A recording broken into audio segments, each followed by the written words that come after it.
सबसे important part आता है वो है आपका body language, gesture, posture.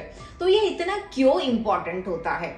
First impression के बारे में अगर मैं आपको बताऊं तो आपको बाहर से पूरा देखा जाता है, आप कैसे बात करते हो, आपका बॉडी लैंग्वेज कैसा है, और यही बॉडी लैंग्वेज आपका पूरा ओवरऑल लाइफ पूरा ये कंटिन्यू चलता रहता है and it's a ongoing process. ऐसा नहीं है कि मैं आपको जबरदस्ती से सिखाऊं कि बॉडी लैंग्वेज को बाहर निकालिए एंड देन उसके साथ बात कीजिए, बिल्कुल भी नहीं। ये आपको सीखना पड़ता है और ये धीरे धीरे आपको आना स्टार्ट हो जाएगा। तो समझते हैं बॉडी लैंग्वेज इतना इंपॉर्टेंट क्यों होता है। अगर मैं आपको एक छोटा सा पाई चार्ट बताऊं तो उस पाई चार्ट में बताया जाता है कि आप अगर मैं कुछ बात कर रही हूं तो आप मेरे शब्दों के ऊपर कितना ध्यान दे रहे हैं। तो काफी सारे लोग कहेंगे कि हम 90% आपकी बातें सुन रहे हैं, 90% हमारा ध्यान आपके पास है। कोई कहेगा मेरा 99% है, कोई कहेगा 20% है, कोई 50 कहेगा। डिपेंड करता है हर किसी की सोच के ऊपर। तो यहाँ पे मैं आपको बताना चाहूंगी हमारे शब्दों के ऊपर, हमारे वर्ड्स के ऊपर सामने वाले का सिर्फ 7% ही ध्यान होता है। नेक्स्ट आता है 38%। हमारा वॉइस कैसा है, हमारा टोनिंग कैसा है, उसके ऊपर सबसे ज्यादा फोकस होता है 38%। एंड रिमेनिंग 55% पूरा फोकस होता है हमारे ओवरऑल बॉडी लैंग्वेज के ऊपर। अगर मैं अभी बात करते करते मान लेते हैं कि गिर गई या फिर कुछ डांस करने लगी या फिर कुछ और ही करने लगी, तो सबसे पहले आपका ध्यान मेरी बॉडी लैंग्वेज के ऊपर जाएगा। उसमें मैं क्या कर रही हूं तो आप तुरंत डायरेक्टली हंसने लगोगे कि अरे ये क्या कर रहे हैं। बट अगर मैं उसी वक्त आपको कुछ इंपॉर्टेंट मैसेज दूं तो शायद उस मैसेज के पास आपका ध्यान नहीं होगा।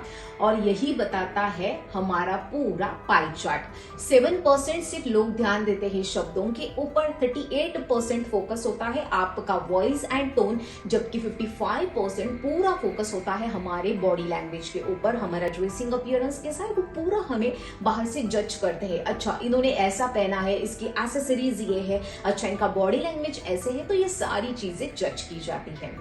बॉडी लैंग्वेज की अगर बात करें तो काफी ज्यादा लोगों को देखा जाता है जब भी वो बैठे होते हैं या फिर अगर किसी से स्टैंडिंग में बात कर रहे हैं तो एक बहुत कंफर्टेबल पोजीशन होती है जो कि होती है क्रॉस आर्म्स। ध्यान में रखिए ये शो करता है आपका क्लोज बॉडी लैंग्वेज, जबकि अगर आप ओपन बॉडी लैंग्वेज के साथ बात करोगे तो डेफिनेटली आपकी पर्सनालिटी काफी ज्यादा कॉन्फिडेंट दिखाई देगी। सेकेंड पॉइंट आता है इसमें, काफी बार लोगों को देखा गया है जब भी वो बात करते हैं किसी ऑब्जेक्ट के साथ खेलते हैं, लाइक कोई चाबी हो सकती है, कोई की हो सकती है, कोई पेन है हाथ में उसके साथ खेलेंगे, या फिर हमारी पॉकेट में हाथ रख देंगे, या फिर कुछ अलग अपने अपने हिसाब से वो कुछ ना कुछ एक्टिविटी करते हैं। तो ध्यान में रखिए जब भी आप सामने वाले से बात करो तो आपको ये सारी चीजें अवॉइड करनी है। नंबर थर्ड पॉइंट बहुत ज्यादा इंपॉर्टेंट। काफी बार जब भी मैं मैनेजमेंट के स्टूडेंट्स को लेक्चर देने के लिए जाती हूँ, अगर बच्चों को कहा गया कि जस्ट सेटल डाउन एवरीवन, तो काफी बार बच्चे ना डायरेक्टली ब्लेजर क्लोज बटन के साथ बैठ जाते हैं, जबकि ये सभी को अवॉइड करना है। Always open your button and then you can seat. ये चीज ध्यान में रखिए, बहुत इंपॉर्टेंट है। बॉडी लैंग्वेज का एक चौथा पार्ट आता है कि बात करते वक्त काफी बार फेस को हाथ लगाना, यहाँ हाथ लगाएंगे, यहाँ हाथ लगाएंगे, बार बार ऐसा करेंगे, बार बार हमारे हेयर्स के साथ खेलेंगे, या फिर नॉर्मली कहाँ पे, यहाँ पे, या फिर बार बार वॉच देखेंगे।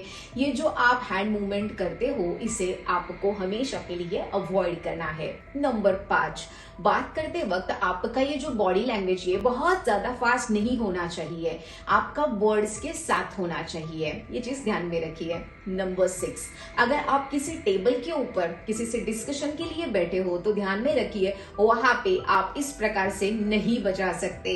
ये बहुत ही बैड मैनर शो करता है। सिंपल है लेकिन ध्यान में रखिए। तो ये कुछ इंपॉर्टेंट 6 पॉइंट्स है जो कि आपको हमेशा अवॉइड करने हैं और कुछ कुछ पॉइंट्स आपको हमेशा अप्लाई करने हैं।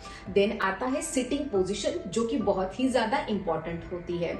जब गर्ल्स बैठती है तो ध्यान में रखिए एक पैर के ऊपर एक पैर करना और स्ट्रेट लाइन में देखना, ये थोड़ा सा डिफरेंट मैटर करता है। लेकिन अगर आप सामने देख रहे हो और आपका जो बॉडी लैंग्वेज है ये हमेशा थोड़ा सा क्रॉस रहे रहेगा तो डेफिनेटली वो एक बहुत अट्रैक्टिव लुक देता है एंड वो एक परफेक्ट पोजीशन कही जाती है। ऐसे झुक के बैठना this is a bad, but try कीजिए जब भी आप रिस्पेक्टेड पर्सन के सामने बैठे हुए हो तो हमेशा स्ट्रेट बैठना है। फॉर बॉयज आपको हमेशा ध्यान में रखना है दोनों पैरों के बीच में थोड़ा सा गैप होना चाहिए एंड देन आप बैठ सकते हैं। तो ये बहुत सारी इंपॉर्टेंट चीजें हैं जो कि आपको बॉडी लैंग्वेज में हमेशा ध्यान देनी है।